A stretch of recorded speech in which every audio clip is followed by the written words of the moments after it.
Hello guys, I'm OneMoreBlack907, and today I'm going to go ahead and show you some of my concrete converters that I've designed up for the Bobbycraft server. We needed a lot of concrete to complete some of the floors of our perimeters and similar projects, so we really needed a concrete generator, and I wanted to design my own because I felt like I can make faster designs, and I want to go ahead and show you the history of these designs that I've made, and hopefully give you some ideas for designs that you could design on your own. Both using my previous designs and also some ideas. If you have some ideas that I didn't have, then maybe you could take one of these failed designs and make it work. And that's what I'm hoping to get out of this. Anyway, I'm going to start with the first design here. This is what kind of started it all. Zargo, one of the main members of our server, requested that I build a concrete converter, and so I whipped this up real quick. This is probably about a day project here. But I'll go ahead and show it working real quick while I'm talking about it. I'll set it to go at 4 game ticks right now. That's the player play speed. He's going to place a block every 4 game ticks, which is the speed that a normal player can place. And note that I'm using we're running carpet mod right now, so I'm able to make the player automatically place. I spawned in a dummy player, and then I'm making him place every 4 game ticks using this command here. But we can see that it's just a simple wither damaging system. Wither's trapped in a bedrock formation, 100% reliable. That due to lag on the server, it is actually possible that one of the cobblestones that we push into his head could break, which is why we have a separate cobblestone generator right here that every other cycle will try to push in a cobblestone. Even if he breaks this cobblestone here, it's not a big deal because another one will just get pushed in from the side here as soon as it can. So we solved that problem very fast just by pushing in a new cobblestone. And even if he is able to break 2 cobblestones in a row, that could break the system because it could push out an extra line of the pink concretes here. But that's also mitigated by the fact that if that actually happens, then I have this piston wall here that will just detect that and then immediately push the concrete powders or the concrete blocks back into the wither's chamber. And so there's no way that this system can break pretty much. It's theoretically possible that this cobblestone could break 3 times in a row by the wither, but that's so unlikely that it's basically not going to happen in your lifetime. It's not really an issue, unless your server's so laggy that it's like you just can't do anything with it. But almost no servers are like that, unless you just don't care about lag whatsoever. So this system is very reliable. It can never be 100% because the zero-tick damaging system just can never be 100% reliable, just due to the way it is and lag. But it's reliable enough for us, and we're willing to trust this design. Anyway, so I'm going to go ahead and explain to you the next thing, which is I realized after I built this design that I built it to run with 4 game ticks, but I can actually just run it with 2 game ticks, which is double the speed. So normally the player places at 4 game ticks, like I already explained, but we can use carpet to make the player place at 4 game tick speed. Or not 4 game tick speed rather, but every 2 game ticks I'll place a block using this command. And so he's actually placing at double the speed, and you can see the difference here if you look at the normal player's play speed. And the system still works fine. It's able to handle that capacity here. It does work a fair amount faster by doing that. It is a little bit more likely to break, but again, it's due to all the redundancies of making it not break. It's pretty much impossible for it to break at any point during your lifetime if you're just AFKing this machine constantly, which, again, it's so unlikely that it's pretty much safe either way. So I'm going to go ahead and turn this machine off, and after I built this, I realized, well, if I'm just going to run this at 2 game tick speed, why not I try to design an even faster system that could run theoretically as fast as possible by having a player that places every single game tick. And that's what I built over here. I have this player named Use, and he's a separate bot, and he's going to use a block in this system, which is just a demo setup. It's not a final farm. I just have command blocks deleting this stuff right now. And I'm just going to go ahead and start the machine here, and you can see that every single game tick this player is able to place a block. And you can see that here use continuous means that he's going to constantly use the block every single game tick. He will place a block in this system, and the machine is pushing so fast that it will happen here. And we can see I'm lagging a little bit, so we get a few jitters, but it's not really that bad. You can also see I built up a few test setups here. So this is one of Mango's, quote, instant resetting buds, although it actually takes about 3 game ticks to reset, which it just is not fast enough for this machine. It would need to reset within 2 game ticks, I do believe, in order to effectively push out these blocks, which there's no system to my knowledge that's able to reset in that time. Again, that's one of the reasons I want to make this video, because if you guys know of a system that may be able to reset in that time and is able to push blocks, then I'm more than happy to let you guys use this concept here to build your own design and your own concrete converter, because I think that would be very interesting indeed. Anyway, so this is the instant placing system here. So I eventually, when I realized that even the zero tick buds weren't able, or the instant resetting buds weren't able to deal with this block output, I went ahead and tried out a new layout. So I still wanted to be able to place at 20 times per second, 20 hertz, or every single game tag I wanted to be able to place a block, but I realized that this wasn't really going anywhere. So instead I switched over to having 4 output streams, which you can see over here. I had 4 pistons and attached some clocks that would pull back every once in a while, and just using precise timings down to the game tick, I was able to pull the blocks out and push them down, and it worked a fair amount, although we'll definitely come back to this. At first it didn't work, so I eventually left this design, but don't worry, we'll be back to this, because this actually did end up coming out into one of my final designs, although this is just a mock setup here mostly, but I cloned it because I needed more space below it in order to work. The next design that I went ahead and built up was this one over here, where I basically went back to, you can recognize this system as very similar to the one over there, but I just got rid of a bunch of the unnecessary stuff from that test setup. And I'm not going to run this one because it does not work. But ultimately what happens is it just pushes out, and then it has one block stream go down and one go to the side, again placing 20 hertz, and it's actually not running at 20 hertz. It runs at a little bit below 20 hertz, because once it gets to the end of the stream we need to activate this piston and then push, which takes a small amount of time with the zero ticks here. So it's not actually running at 20 hertz, it's like 19 point something. I didn't time it exactly because, again, the system didn't really work, but it was fast enough for me. It would have been if it worked, but the TNT blast chamber just didn't work. I don't like designing my own blast chambers. The timing is too specific and stuff, but again, if you guys want to use this kind of concept, then feel free to. Although one thing that I do want to point out to anyone who does use this kind of concept is this double piston extender. I actually have a simpler model built up over here. And this might be useful for maybe some of the tree farmers among you who need a very compact double piston extender. I was quite proud of this circuit when I built it. It just consists of 2 observers, a repeater, and the sticky and regular piston in order to double extend here.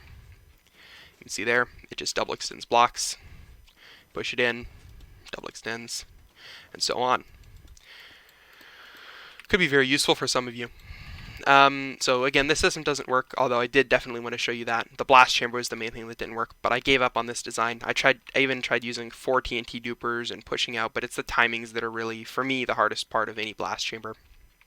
So then I decided to come over here, and instead of making a simpler blast chamber or redirecting it into a blast chamber that was already made, like Mango's or, Mango's blast chamber, I actually went ahead and made an even more complex blast chamber. So now I had 3 separate blast chambers, one here, and one here, as well as 4 output streams for the blocks. I had 2 on this single blast chamber here that came out from either side, and then 1 on this blast chamber, and then 1 on this blast chamber. So I definitely took a bit of a step up in complexity from the blast chambers I like, but this design just failed so hard. I was actually quite proud of it when it kind of worked, but then the blast chambers broke, and then everything else broke behind it, and so this design's so screwed up at this point that I don't even know what I was going for anymore. There's pistons and stuff everywhere.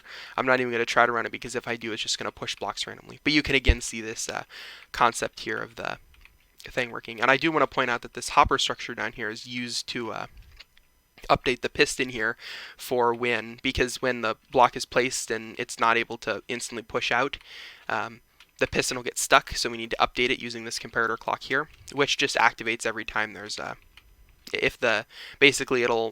hopper clock activates if the circuit is being activated constantly. Then this torch will just turn off because it can't respond to the zero tick pulses from the redstone. So it'll just stay off pretty much because the torch sees the redstone is constantly on, and it'll allow the clock to go back and forth. It's just a quick update clock. And again, this is the other reason it's not 100% efficient, because we need to give it a second in order to push out these bottom blocks.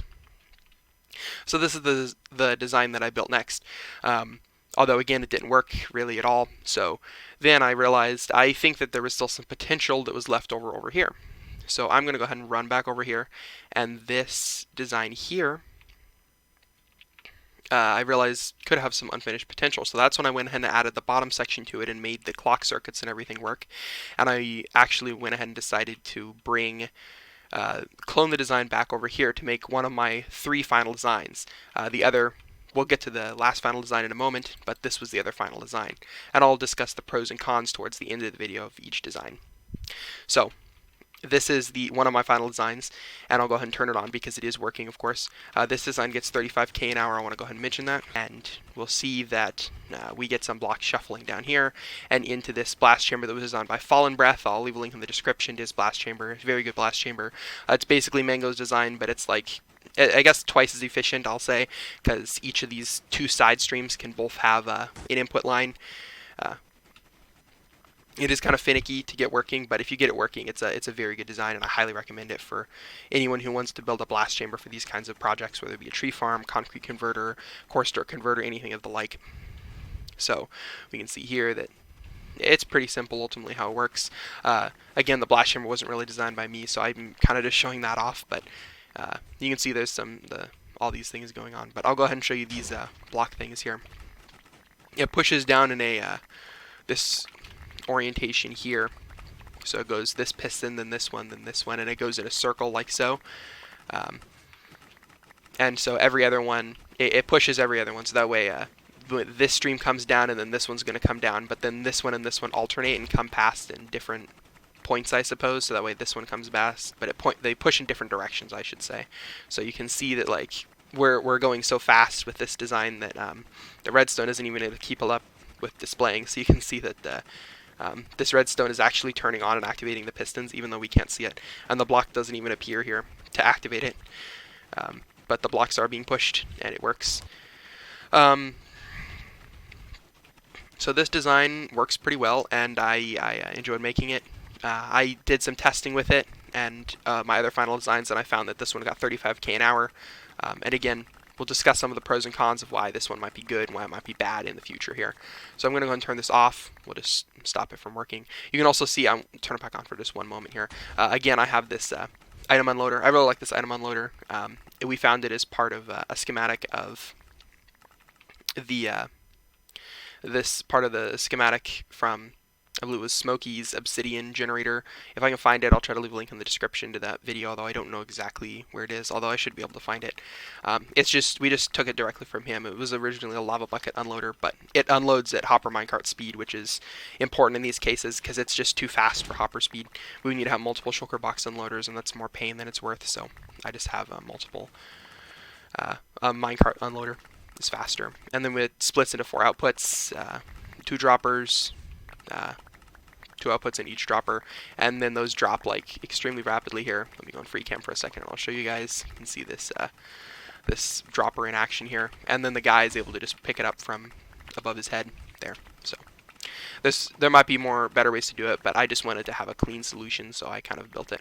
This one's a little bit top heavy here, but anyway. Oh, there's that. I should also mention what persuaded me to... So after I built this design, I built it up pretty much all the way.